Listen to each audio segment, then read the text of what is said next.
one of the problems that we've had with the Catholic Church is that it hasn't adopted to modern times. It's very traditionalist, and we respect that, and that's part of it. Part of those things are things that we like, the traditions and things.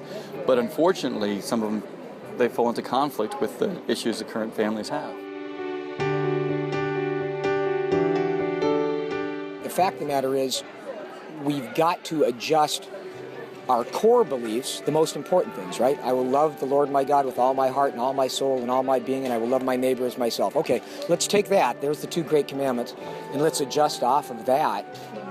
And I think the way Pope Francis is going is we maybe have to be a little bit more forgiving and accepting without giving up those things that we believed in for so long.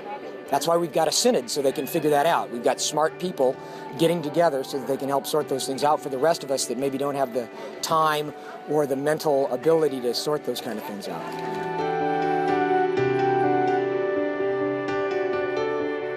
20-40 years ago, the divorce rates were different. What marriage meant was a little bit different.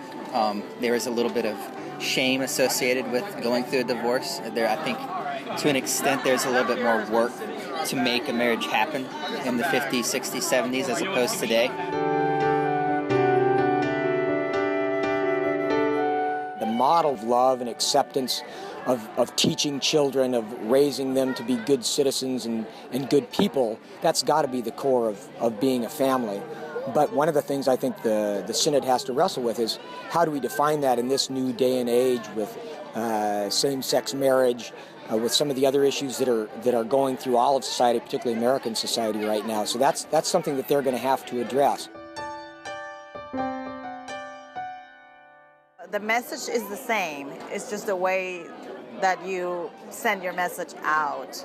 You have to keep up with the times if you want to keep getting the younger generations to be part of the church.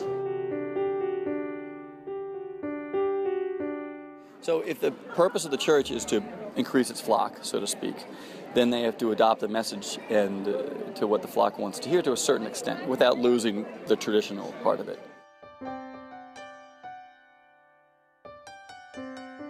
Because we've got some very old and very well thought out, I think, traditions that we abide by, and that's what differentiates us from other faiths, perhaps. That we don't change our faith based on how surveys go, things like that. And that's why I think a lot of people find confidence in the Catholic Church, because maybe things don't change so much. But they do have to adjust to society, and our church has done that for the last 2,000 years.